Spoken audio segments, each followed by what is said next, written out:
மனிதநேய மக்கள் கட்சியின் 18ஆம் ஆண்டு துவக்க விழா முன்னிட்டு மாநில துணை பொதுச் செயலாளர் தாம்பரம் யாக்கூப் கழக கொடியேற்றி இனிப்புகள் வழங்கி ஏழை எளிய மக்கள் 500 நபர்களுக்கு அன்னதானம் வழங்கினார். செங்கல்பட்டு மாவட்டம் தாம்பரத்தில் மனிதநேய மக்கள் கட்சியின் 18ஆம் ஆண்டு துவக்க விழா முன்னிட்டு வடக்கு மாவட்டம் சார்பில் தாம்பரம் ரங்கநாதபுரம் சுகாதார மையம் அருகே மனிதநேய மக்கள் கட்சியின் மாநில துணை பொதுச் செயலாளரும் மாமன்ற உறுப்பினருமான தாம்பரம் யாக்கூப் கலந்து கொண்டு கழக கொடியேற்றி இனிப்புகள் வழங்கி கொண்டாடினார். இதனைத் தொடர்ந்து சண்முகம் பிரதான சாலையில் அன்னதான நிகழ்ச்சியில் பேரிடர் காலங்களில் மனிதநேய மக்கள் கட்சியின் பணிகள் குறித்து சிறப்புரையாற்றி ஏழை எளிய மக்களுக்கு அன்னதானம் வழங்கினார். இதில் செங்கல்பட்டு வடக்கு மாவட்ட தலைவர் ஜாகிர் உசேன் மற்றும் மாநில அணி, மாவட்ட அணி, வார்டு நிர்வாகிகள் உட்பட ஏராளமானோர் கலந்து கொண்டனர்.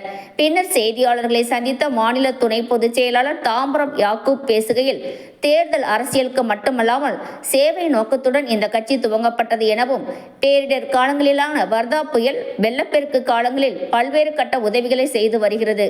பேராசிரியர் அனைத்து சமூக மக்களுக்காக சட்டமன்றத்தில் பல்வேறு கோரிக்கைகளை வலியுறுத்தியுள்ளார். மனிதநேய மக்கள் கட்சி மாமன்றத்தில், சட்டமன்றத்திலும் எண்ணிக்கை குறைவாக இருக்கலாம், ஆனால் லட்சக்கணக்கான மக்கள் மனதில் இடம் பிடித்த ஒரு கட்சி எனவும், வருகின்ற சட்டமன்ற தேர்தலில் 5 இடங்களை வழங்க வேண்டும் என கேட்டுள்ளார். மனிதநேய மக்கள் கட்சிக்கு மக்கள் கட்சி இளைஞர்கள், பெண்கள், மாணவர்கள் என அனைத்து சமூகத்தினர் ஆதரவு இருந்த நிலை தெரிவித்தார். இந்த தொகுதியாக எந்த தொகுதியாக இருந்தாலும், ஏன் தாம்பரம் தொகுதியாக இருந்தாலும் மனிதநேய மக்கள் கட்சி ஏற்றுக்கொள்ளும் என தெரிவித்தார்.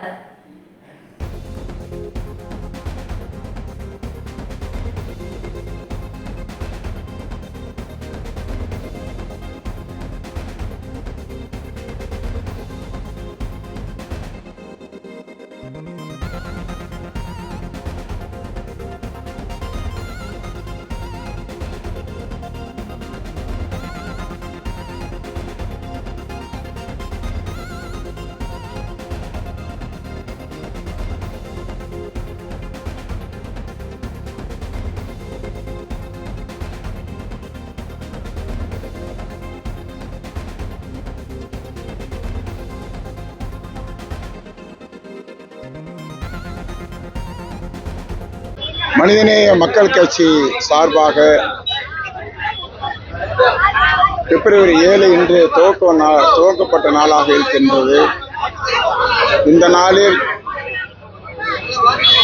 2009 இதே நாளில் தாம்பரம் மாநகரத்தில் ரயில்வே மைதானத்தில் லட்சக்கணக்கான மக்கள், ஆண்கள், பெண்கள் ஒன்று கூட, அனைத்து சமூக மக்களின் ஒன்று கூட இந்த கட்சி துவக்கப்பட்டது. தேர்தல் அரசியலுக்கு மட்டுமல்லாமல் சேவை அரசியலை முன்னிறுத்தி இந்த கட்சி இயங்கிக் கொண்டிருக்கின்றது. பல்வேறு இயற்கை சீற்றங்கள் வரும்போதெல்லாம் இந்த அரசியல் கட்சி, குறிப்பாக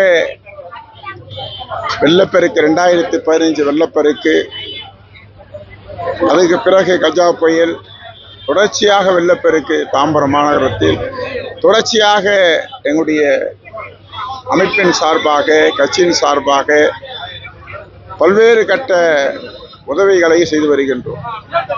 கொரோனா கொடி என்கிற நோய் உலகமே அதிர்வண்ணமாக இருக்கின்ற அந்த நேரத்தில் ஏறத்தாழ தமிழ்நாடு முழுவதும் 12,000 உடல்களை சாதி பாராமல், மதம் மாறாமல் எடுத்து நல்லடக்க செய்திருக்கின்றோம். அதேபோல் சட்டமன்றத்தில்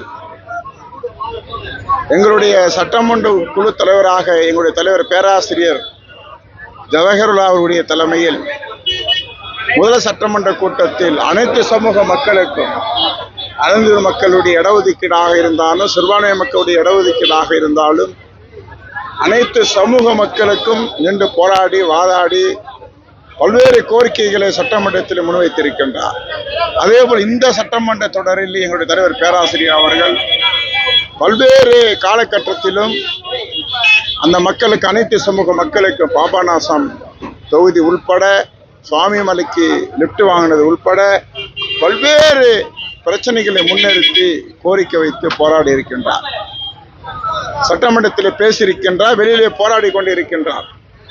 மனிதநேய மக்கள் கட்சி சட்டமன்றத்திலே, நாடாளுமன்றத்திலே எண்ணிக்கை கம்மியாக இருக்கலாம், மாமன்றத்தில் எண்ணிக்கை கம்மியாக இருக்கலாம், ஆனால் லட்சோப லட்சம் மக்களுடைய இதயங்களில் ஒரு இடம்பெற்ற ஒரு அரசியல் கட்சியாக மனிதநேய மக்கள் கட்சி திகழ்ந்து கொண்டிருக்கிறது. அந்த மனிதநேய மக்கள் கட்சியினுடைய மக்கள் பணி இப்போ வருகின்ற சட்டமன்ற தேர்தலில் எங்கள் தலைவர் அவர்கள் கோரிக்கை வைத்திருக்கின்றார். பேராசிரியர் அவர்கள் தொண்டர்களுடைய எண்ணத்தின் அடிப்படையில் எனக்கெல்லாம் பேராசை 12 இடம் வாங்க வேண்டும் என்று, ஆனாலும் தலைவர் பேராசிரியர் அவர்கள் 5 தொகுதிகள் எங்களுக்கு ஒதுக்க வேண்டும் சொல்லியிருக்கின்றார். மனிதநேய மக்கள் கட்சியுடைய ஆதரவு மிகையான ஒரு ஆதரவு. இது புரிந்து கொள்ள வேண்டும். எங்கள் கூட்டணி தலைமை தாங்கக்கூடிய அரசியல் கட்சியினுடைய தலைவர்கள் மனிதநேய மக்கள் கட்சிக்கு ஆண்கள் மட்டுமில்ல, பெண்கள் மட்டுமில்ல, இளைஞர்கள் மட்டுமில்ல, மாணவர்கள் மட்டுமில்ல, அனைத்து சமூக மக்களும் எங்களுக்கு ஆதரவு கொடுக்கக்கூடிய நிலையில் இருந்து கொண்டிருக்கின்றார்கள். இந்த ஆதரவை சிதாமல் வாக்குகளாக வாங்கக்கூடிய ஆற்றல் மிக்க இளைஞர்களை பட்டாளம் கொண்ட ஒரு அமைப்பாக மனிதநேய மக்கள் கட்சி இருந்து கொண்டு இருக்கிறது.